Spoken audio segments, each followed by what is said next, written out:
I'm Inwood Lane and I'm speaking. What I'm going to share in this particular installment is what seemed to be a mundane, rudimentary encounter with a Phoenix, Arizona citizen with the Phoenix, Arizona Police Department has turned into has blown up into something that's even worse. And there's a little bit of amusement in this. So here's what I'm talking about.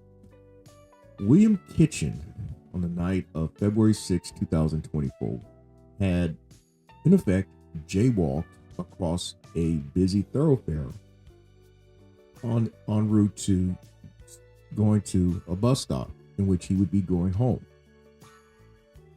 Upon having crossed the street, the Phoenix police circled back and had approached him about his having jaywalked.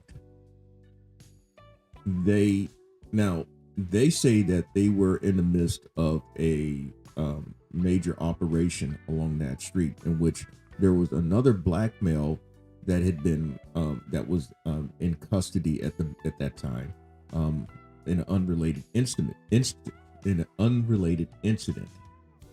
But the police approached Kitchen.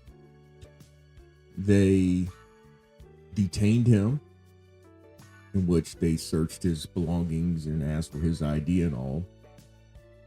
And upon him having had his items returned to him, and he was unhandcuffed, Kitchens asked the police what was the grounds of his being ticketed, because they gave him a ticket for jaywalking. The police rattled off Arizona code number. He repeated the code number for clarity. He also mentioned that, hey, look, I want to go over this with my attorney and so forth to make sure that this was all legal and so forth. And the sergeant or lieutenant who was present, the supervising officer, said, "No, put the cuffs back on him. We're going to take him in." That's in a nutshell what happened. So what I want to do is first, I want to first play that part where he was arrested again, and then I'm going to go back further into this. So let's see here. I'm going to pull up that incident there and play the first portion of it. Hey, Renee, put him back in custody. Look at him. Did this man just get arrested and thrown in jail just for asking questions? That's what he believes, and that's why he's filed a new lawsuit. The case raises a lot of questions about Phoenix police, questions that already exist. Questions about discrimination, retaliation, and violation of the First Amendment. Here's ABC 15 Chief Investigator Dave Biscobine. So now this happened almost a year ago.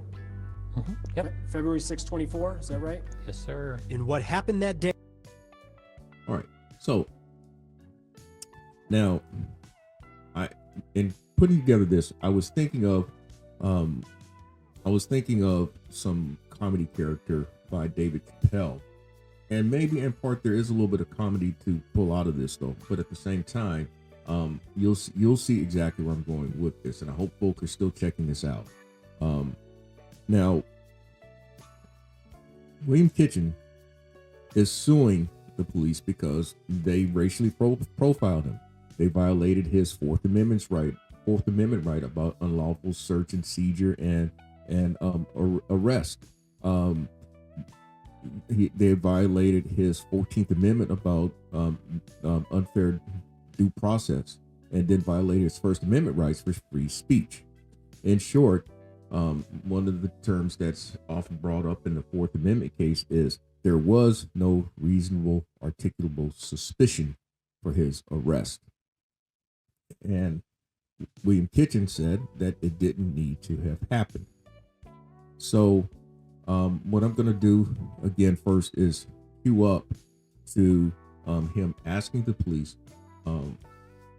Police took William out of cuffs, gave him back his stuff, and had him sit. Then, to understand what had happened, he asked a plainclothes supervisor why he was stopped. What was the ARS code that you said I violated? It was on the revised statute 13, 2916. ARS 13-0926. What's it up? What was it? I'm going to have my attorney look at it. Well, this is this time or what? I have legal shit. I have data responsible to our regard. I just want to know so that I can have them look at the statute. Okay. Make sure that everything is correct. What's the statute? I told people it's going to be ready to go. Ever named that? Can I have that? Great. Renee, put it back in test. We're booking. It's going to be all over the 16. All right. So it's when you look at that, you think then that the police has just said, okay, fuck it. We're not going to deal with this smart ass. We're taking his ass in. All this is being caught on the police camera. And so what you have there, you would think is an interesting situation. Now, William Kitchens also says that he was racially profiled. And you'll understand what I mean by that because of what was said by the police about a couple more minutes into, about a minute and a half further into this segment. He says there's other parts of the stop that stand out, parts we haven't shown you yet. You can't look at this situation and ignore my client's race. You can't ignore the comments, the racially tinged comments made by the officers. The comments come right at the beginning of William's detainment. Are your homeboy here searched yet? Go ahead and shake it down. You want to grab a bag for him? It looks like Jeff, circa 1994. What do you think about that? Well, Okay, so now they just made a very generalized comment about William Kitchen, saying that, oh, he looked like DJ Jazzy Jeff from Fresh Prince of Bel-Air. And for those who don't recall, if they've never seen Fresh Prince of Bel-Air, because that was like 35 years ago, DJ Jazzy Jeff was Will Smith's music partner when Will Smith used to be a rapper. And he was also Will Smith's sidekick in the show Fresh Prince of Bel-Air. DJ Jazzy Jeff was often known for a scene in which Uncle Phil, William Avery, would toss DJ Jazzy Jeff out the house and into the pool or something to that effect. That's what I recall from that show. So you've got that component.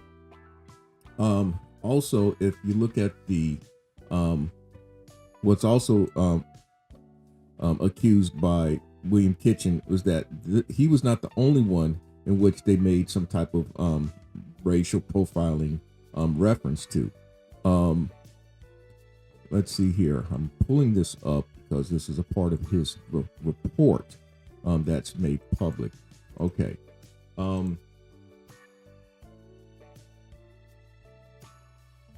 Okay. Now, according to the lawsuit, William Kitchen says that as multiple officers arrived on the scene, including the officers, they initially suggested that Mr. Kitchen had called the police regarding this other man or that they were somehow associated together. Mr. Kitchen denied this then, as he denies it now. He was there to ride the bus home. After initially placing Mr. Kitchen in handcuffs and seizing Mr. Kitchen's phone and property, all the officers remained primarily focused on the other African American, saying, "We finally got him," and referred to him as James Brown, a reference to the singer based on the man's appearance. So you got DJ Jazzy Jeff and you got James Brown. That's right, the Godfather's soul. And so after the hubbub died down at the bus stop, the officers removed Mr. Kitchen's handcuffs and gave him back his phone. Okay. And then it goes on in the lawsuit saying where Kitchen had asked them about what was the actual offense.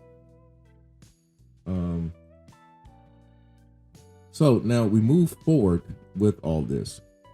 To me, what makes this funny is that Mr. Kitchen, William Kitchen, decides to, well, I'll put it like this. As the interview goes on, William Kitchen now says that he finds this all baffling because he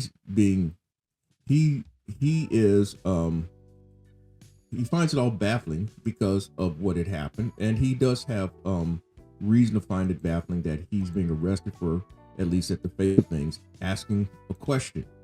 But what I find amusing is that Mr. Kitchen create a reason to stop William. Why wouldn't they just put in that it was their cars?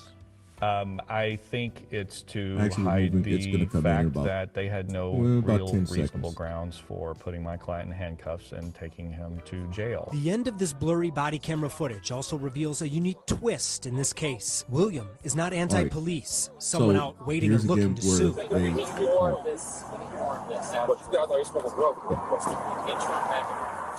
That night, he said he tried to de-escalate the situation by expressing support for the officers. You're suing the Phoenix Police Department, but you're pretty pro-police? I am, yeah. I'm pro-police. I am independent-leaning conservative, and I have always been pro-police. You know, the officers put on their uniform, and, you know, they're doing this to serve their community, integrity, honor, you know, respect.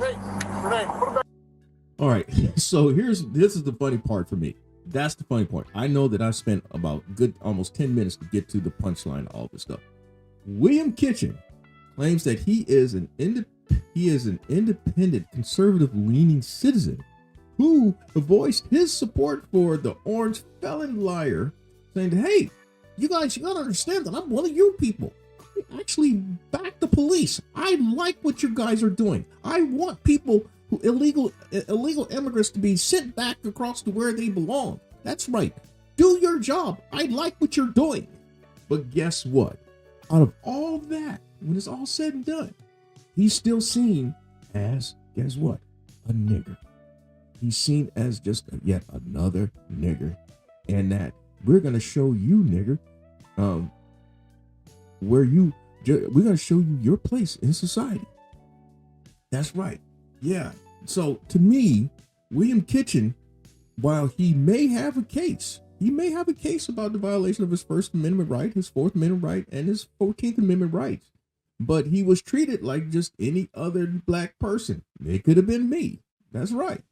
But also the irony is that, yes, he's voicing his support about the orange felon liar. But guess what? Do you think the Department of Justice under the orange felon liar is going to, if it reaches their desk, do you think they're gonna really take what he alleges seriously?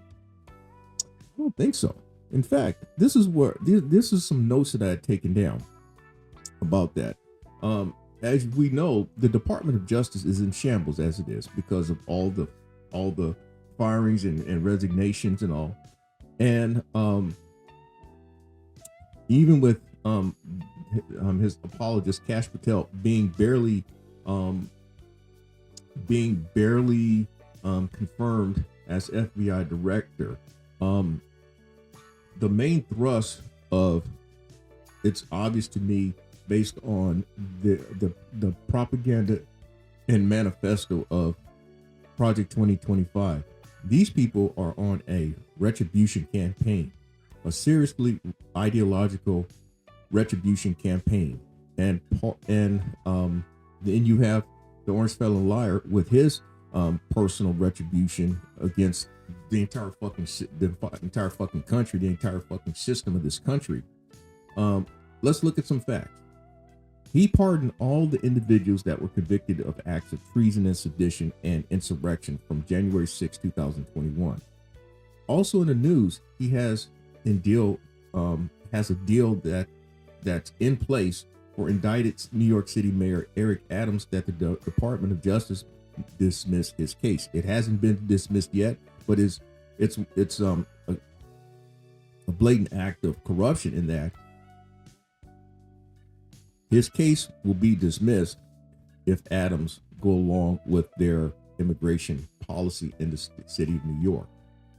And then there's also in their manifesto about they've already spelled out the acts of retributions that they're looking to accomplish against colleges and universities for their policies on diversity, equity, and inclusion. They're vigorously going to prosecute providers of male abortion pills, the morning after pills, and of course, there's immigration. That's all spelled out in their manifesto. And so you have William Kitchen saying, yes, I'm one of you guys. I voted for this stuff. But he voted against his best interests. He really did. And so that's what I wanted to point out from this particular installment. We've got a case of something that's gone sideways in many different directions. Maybe it's my taking it sideways in many different directions, but I think some people can see where I'm going with this. And so with that, I'm speaking, and I'm in good lane.